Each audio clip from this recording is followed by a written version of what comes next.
is a bull market in a lot of different areas of the market, and many parts of the market are in a bear market. And so that creates a really good opportunity at the stock level and at the index level. Now, of course, everybody knows about the concentration in the index.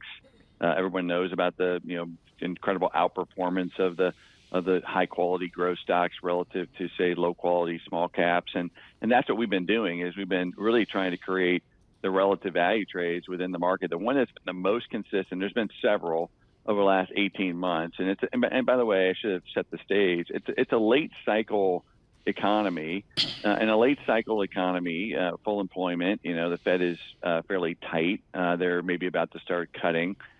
Typically, large cap quality is the place to be, and that is essentially the S&P 500. Mm-hmm. So that all makes sense. And I think there's sort of this appetite to want to veer away from that to go down the quality curve. Everybody saying, well, we can't keep buying the same stocks. And the reality is that's the way it usually is at the end of a cycle, and it can go on for longer than you think. Mike Wilson, if we get a breakdown in yields, and I've got a 10-year real yield, 1.99%, check, yes, 1.99%. If yields actually break down for whatever Ellen Zentner reason, how does that change equity dynamics? Well, I mean, look, it depends on why yields are falling, okay? So if yields are falling because the Fed is going to give us some sort of insurance cuts here, which is Ellen's view, and quite frankly, that's the Fed's view too, right? They're not, I mean, they're signaling they're going to cut rates because they can, not because they have to. And in that environment, well, that kind of speaks to more of the same, which is that we continue to see, high quality stocks outperform. And now, by the way, it doesn't have to be 7 stocks. It can be areas in industrials. It can be some healthcare stocks. It can be consumer stocks. But what usually does well is, as rates come down slowly because growth is slowing but not crashing, is that's higher multiples, and that's the environment we're in, and that probably persists. Now, things are stretched on a valuation basis, and we've written about that. That's why we're not as bullish as others in terms of where the index can go over the next 6 or 12 months. And so therefore, we're trying to find opportunities away from the stocks that have already run. And I would say the other theme that's worked really well is operational efficiency. So companies that maybe aren't growing as fast in the top line, but are doing a phenomenal job of managing their businesses to, generate cash flow from whatever revenue they are getting.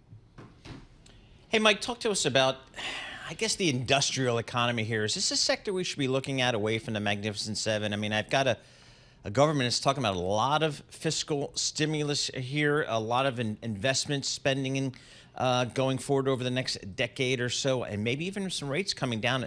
Is the industrial sector someplace where people should be looking for some opportunities? Well, we think so. We've been talking about this for about a year now, and for the reasons you've mentioned. In many ways, I would say the industrial sector has more legs to the stool than the technology sector, right? The technology sector has AI spending, but quite frankly, core IT spending is somewhat in a recession right now because of all the payback from the COVID pull forward. Meanwhile, industrials have, the CHIPS Act program. They have the IRA policy. They have the reshoring. They have the infrastructure upgrades that are going on all over the world. The green infrastructure sort of retrofitting. So there's a lot of sort of irons in the fire that can drive strong revenue growth for capital goods companies. Now, once again, not all industrial companies are created equal, right? Now, they're not all going to benefit equally from this sort of trend, but the capital goods companies that have exposure to those types of spending should continue to do well.